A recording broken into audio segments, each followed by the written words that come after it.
Good morning dear students.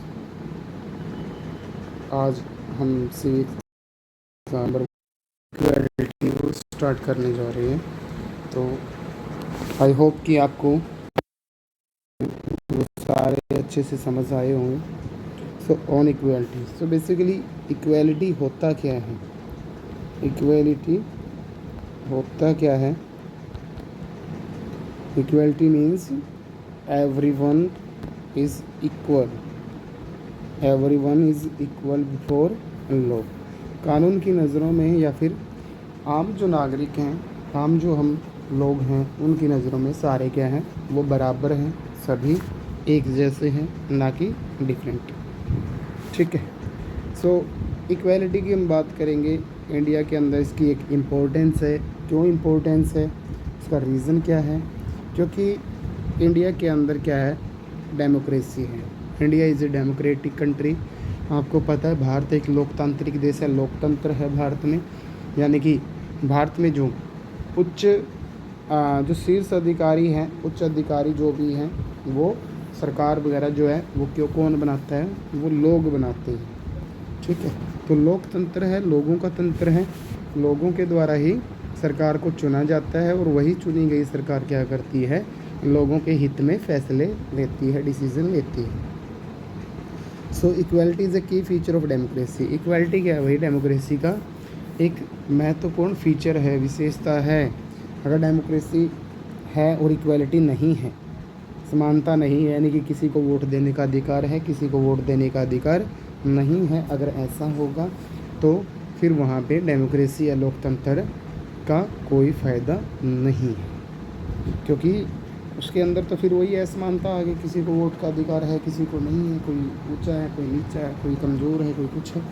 तो उसके base पे अगर हम देखें तो इक्वालिटी का कोई फ़ायदा नहीं बनता, अगर डेमोक्रेसी का कोई फ़ायदा नहीं बनता अगर वहाँ पे इक्वालिटी नहीं है, समानता नहीं है। ठीक है। तो इस चैप्टर के अंदर भी इक्वालिटी के बारे में पढ़ेंगे। What is equality, what is important in democracy. ठीक है। और कहाँ पे ये कह सकते हैं इंडिया के अंदर के लोग इक्वल हैं, नहीं है, तो कौन कौन से ऐसे एरियाज़ और कब कब जो लोग हैं वो एक समान माने जाते हैं और कब वो एक समान नहीं माने जाते, बराबर नहीं माने जाते। इक्वल राइट टू वोट, देखो डेमोक्रेसी के अंदर इक्वल राइट टू वोट है भाई, सभी को वोट का अधिकार है, कोई डाउट नहीं है, सभी वोट डालते हैं, सभी को बराबर वैसे ही लाइन में लग के वोट डालना पड़ता है। कोई ये नहीं है कोई पहले वोट डाल जाएगा, कोई बाद में वोट डाल जाए। ठीक है, ऐसा कुछ नहीं है, जो लाइन लगी होती है पोलिंग बूथ के ऊपर। ठीक। अब कुछ स्टोरीज़ हमने पढ़ी थी, कांता की थी, चाहे वो अलग अलग ये कह सकते हैं कि लोगों की थी, अंसारीज़ की थी, वो पढ़ी थी।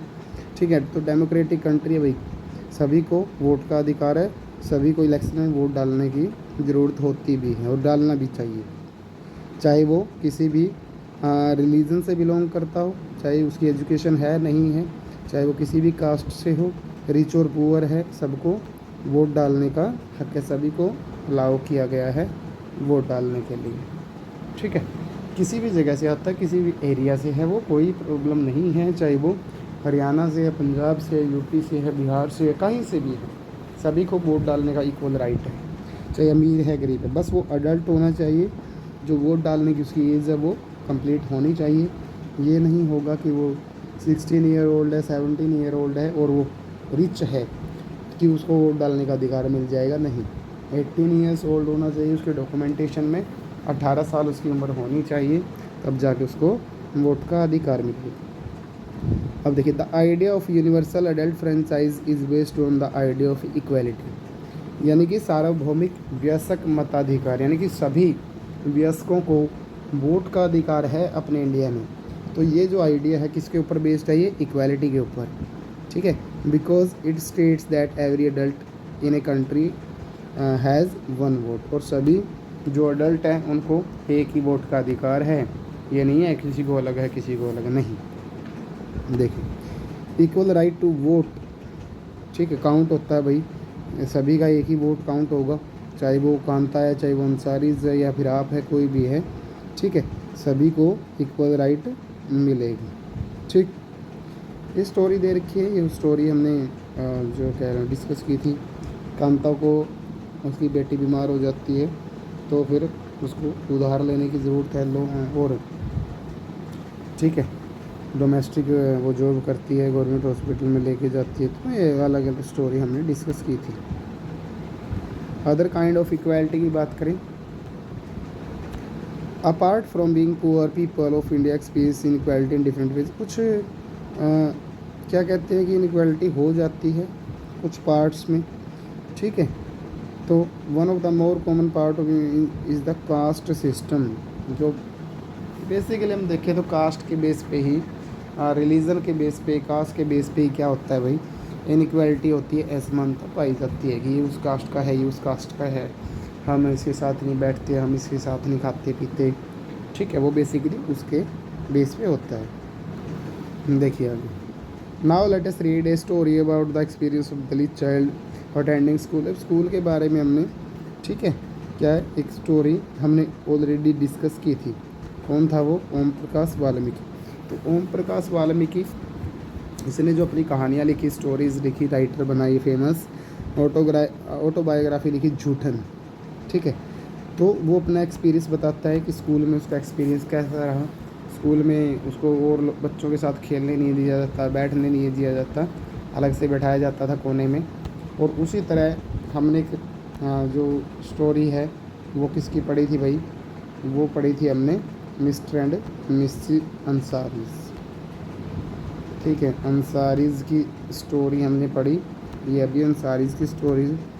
ये क्या करते हैं भाई? ये मकान लेने के लिए जाते हैं, सिटी में अपार्टमेंट चाहिए, पैसे देने के लिए तैयार है, कोई प्रॉब्लम नहीं है, चाहे 10,000 किराया है, 20,000 जो भी है, ये अपना मकान लेना चाहते हैं रेंट के ऊपर। लेकिन जो लैंड लेडी, लैंडलॉर्ड, जो भी घर के मालिक थे, मकान मालिक थे, वो मिलते हैं। तो वो क्या करते हैं, वो इनसे इनका रिलीजन पूछते हैं, सरनेम पूछते हैं, नाम पूछते हैं। तो ये अंसारीज बताते हैं, मिस्टर एंड मिसेज अंसारी।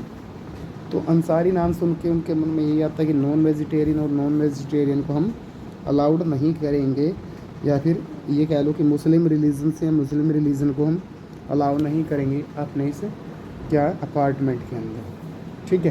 तो ये क्या था, ये रिलीजन के बेस पे क्या था, इनइक्वालिटी थी, असमानता थी। और हम ओम प्रकाश वाल्मीकि के उसमें देखा, रेफरेंस में हमने देखा कि वहाँ पे कास्ट को लेकर इनइक्वालिटी थी।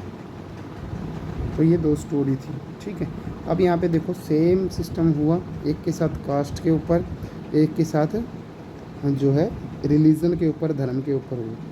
अब मिस्टर एंड मिसेस अंसारी को जो ये कह लो कि दलाल जो होता है रेंट वगैरह पे जो घर दिलवाता है कह लो, ठीक है, वो क्या कहता है कि आप मिस्टर एंड मिसेस अंसारी की जगह मिस्टर एंड मिसेस कुमार बोला करो।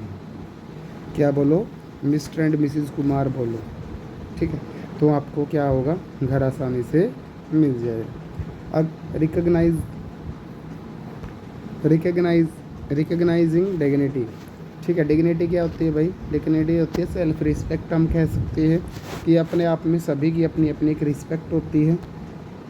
दोनों स्टोरी में हमने देखा कि वो क्या है, वायलेट हुई है उनकी डिग्निटी, उनका सेल्फ रिस्पेक्ट वायलेट हुआ है, उसको ठेस पहुंची है।